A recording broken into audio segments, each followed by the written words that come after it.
Hello bachcho, let's see this question. The question says a typical experimental arrangement to determine the Young's modulus of material of wire under tension is shown in figure. It consists of two long straight wires of same length and equal radius suspended side by side from a fixed rigid support.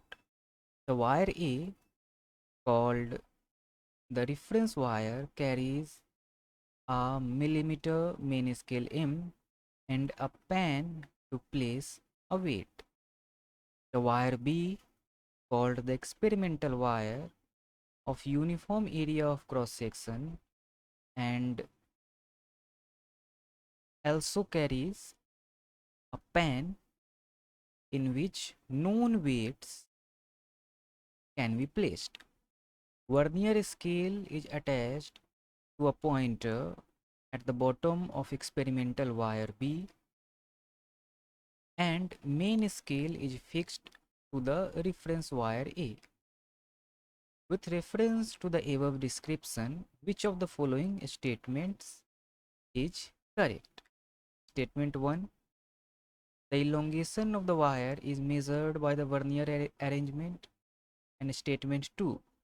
The reference wire is used to compensate for any change in length. तो इस question में जो हमारा की concept involve है वो है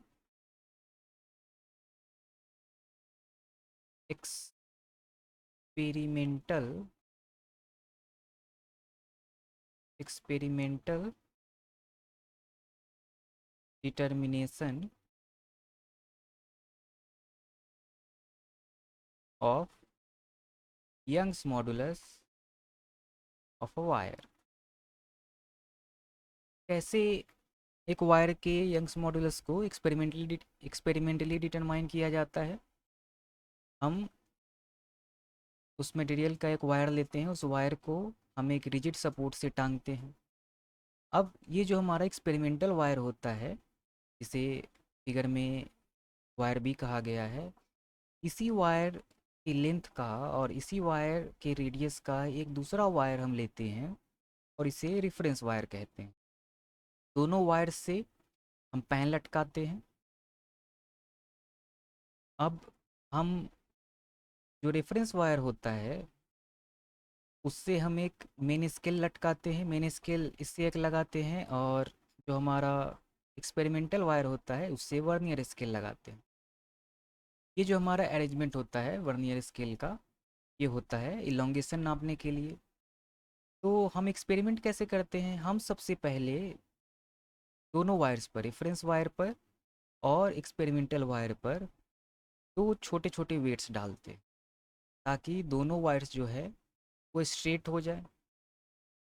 उसके बाद अब चूंकि दोनों जो हम एक्सपेरिमेंट कर रहे हैं वो रूम टेम्परेचर पर कर रहे होंगे ऑब्वियसली, तो दोनों वायर्स में थर्मल एक्सपेंशन इसके कारण भी लेंथ में चेंज आया होगा।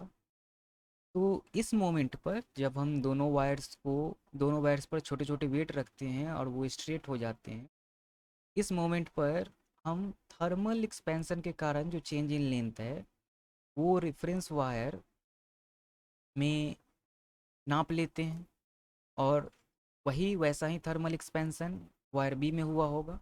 ये चीज़ हम एक्सपेरिमेंट में हर पॉइंट पे करते रहते हैं, जिससे कि हमें पता चलता रहता है कि थर्मल एक्सपेंशन के कारण कितना चेंज इन लेंथ आया है वायर बी में, और स्ट्रेस के कारण कितना इलोंगेशन आया है वायर बी में। तो और ये काम हम करते हैं रेफरेंस वायर की मदद से, और यही यूज होता है हमारे रेफरेंस वायर का। तो जो हमारा स्टेटमेंट 2 है, the reference wire is use to compensate for any change in length, ये हमारा स्टेटमेंट 2, ये करेक्ट स्टेटमेंट होगा।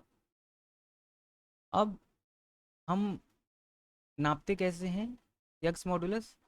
तो जब दोनों वायर्स स्ट्रेट हो जाते हैं उसके बाद हम एक्सपेरिमेंटल वायर पर धीरे धीरे वेट्स डालकर बढ़ाने लगते हैं और करस्पॉन्डिंग चेंज इन लेंथ हम नापते हैं। और ये जो करस्पॉन्डिंग चेंज इन लेंथ हम नापते हैं, ये हम नापते हैं वर्नियर स्केल अरेंजमेंट से। इसलिए तो ये अरेंजमेंट किया है। तो जो हमारा स्टेटमेंट नंबर 1 है, the elongation of the wire is measured by the vernier arrangement, ये भी स्टेटमेंट हमारा करेक्ट होगा। तो जो हमारा ऑप्शन सी है, बोथ 1 एंड 2 आर करेक्ट, ये हमारा ऑप्शन सी करेक्ट ऑप्शन होगा। Hope you understood it well, best of luck.